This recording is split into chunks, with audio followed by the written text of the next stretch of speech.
All right, let's talk about bat wings or bingo arms, the fat on the back of your triceps area. This is like one of the most common comments I get from women. Will this get rid of my bingo arms? Will this get rid of my bat wings? And I want to talk about it. I've talked about it before, but apparently it's going to need to become a regular thing.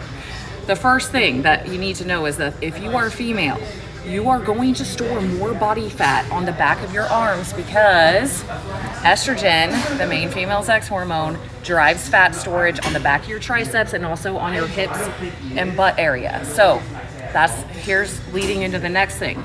If you have a lot of fat on the back of your arms, like more than the rest of your body, and a lot of fat on your hips and butt, way more than the rest of your body, you may want to check your hormones and see if you may have estrogen dominance. You can see a functional medicine doctor, a naturopathic doctor, or a functional nutritionist like me.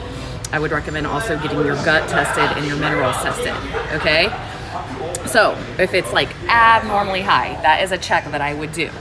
I got a lot of heat for this last time I shared it. I learned this through Charles Poliquin certification, metabolic analytics. He passed away a few years ago. He is like an OG legend of like the fact that health coaches now look into like the gut microbiome and, you know, high dose fish oil, understanding minerals and vitamin pathways and all of that. Like, I was able to do his certification before he passed, and this is what it's about. Is like we would do caliper readings to understand the hormonal connection to where body fat is being stored. And if you don't believe me, please do a Google search and just look this up before you give me a bunch of shit. All right, thank you. The third thing is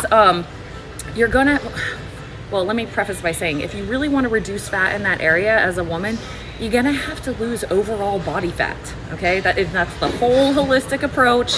If you gotta change your lifestyle, exercising regularly, lifting weights, eating healthy, sleeping, the whole thing, okay? It's not just like a spot reduction thing. There is a tiny amount of evidence that we can slightly spot reduce body fat by having more muscle in an area, but the results are mixed in the research on that. So it is like the holistic approach, okay? So even for me, like you can see I have very little body fat right here, right? My body fat's pretty low right now, but look at the back of my arms. You see that?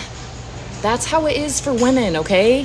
It's just like understanding and knowing that that's how it's gonna be is part of it. And then if you really wanna reduce that area, you gotta reduce overall.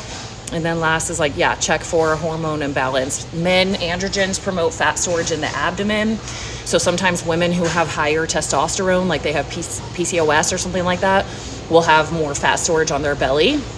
So you can check for a hormonal imbalance if you think it's like a real strange issue. But overall, for women, accept that you're gonna have more fat on the back of your arms and your butt and hips than men, okay? And then if you want to lose some of that, you're gonna have to lose overall body fat. Yep, you can build some muscle there to help, possibly. But it's gonna have to be the whole holistic approach to really lose that. You don't just like do an exercise and boom, you don't have fat on the back of your arms anymore. I have pretty like strong triceps, and you can see that I still have more fat here than I have here. You know, it's mostly just skin. So hope that helps. All right, bye guys.